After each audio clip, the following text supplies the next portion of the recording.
So, Jack Trout, what is the secret of good marketing? The secret really is as simply as good storytelling. In other words, what's your story?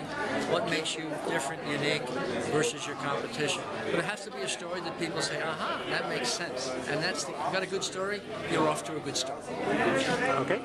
And what examples can you give of a good story? Well, you know, I think my friends at BMW for many years had a great story around the fact that they have the ultimate driving machine and the drivability of their car.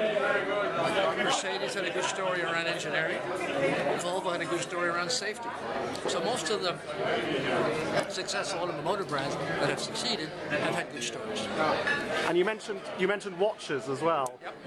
What's a good story? Why would somebody buy an expensive watch? Well, that's where you have to come up with a story. The best story I've ever heard from Rolex was it takes a year to build a Rolex. That's a very interesting story. Didn't know that.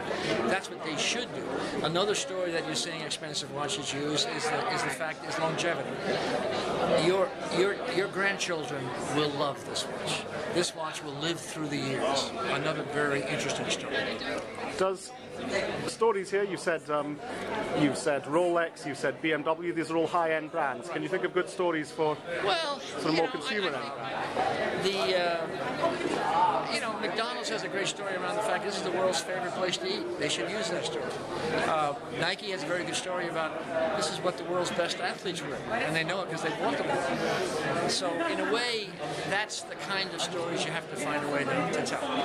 Excellent.